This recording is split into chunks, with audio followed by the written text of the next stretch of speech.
Je voulais revenir sur l'autisme. Vous avez parlé tout à l'heure de la nécessité du diagnostic précoce. Je m'étonne alors de voir autant d'adolescents encore en collège ou en lycée ou même à l'école primaire mis dans des classes de type banal avec 24, 25, 26 autres congénères.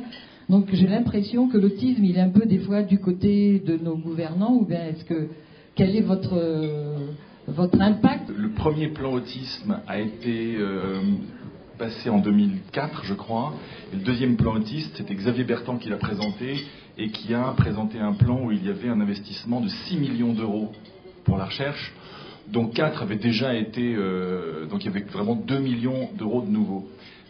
2 mois plus tôt, un certain Barack Obama, qui venait d'être élu avec pas mal de bruit et qui avait un plan de stimulation de l'économie, a investi 350 millions de dollars dans la recherche pour l'autisme. Et l'association Autism Speaks, donc la plus grande association de patients, a répondu à M. Obama en disant « Monsieur le Président, vous ne pouvez pas être sérieux. Vous vous rendez compte que ça coûte 35 milliards de dollars par an. Vous mettez 350 millions, c'est 1% du coût. C'est tout à fait ridicule. » Deuxième point, l'accès aux soins.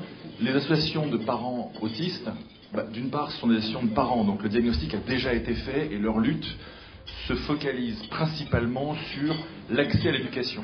Vous savez qu'il y a une loi qui fait que tout enfant, même handicapé, doit avoir accès à l'école laïque, publique et obligatoire. Mais il y a aussi une échappatoire qui est de dire, question de sécurité, moi en tant que directeur d'école, je ne peux pas. Donc, très clairement, une immense majorité d'enfants autistes, mais c'est aussi valable pour tous les handicaps, se retrouvent ramenés à la porte de l'école après la première demi-journée de maternelle à 3 ans en disant « le petit Julien, on ne va pas pouvoir le garder ». Cela dit, l'évolution est absolument considérable. Il y a des progrès considérables. Il y a 20 ans, ces enfants étaient absolument condamnés à l'asile à vie.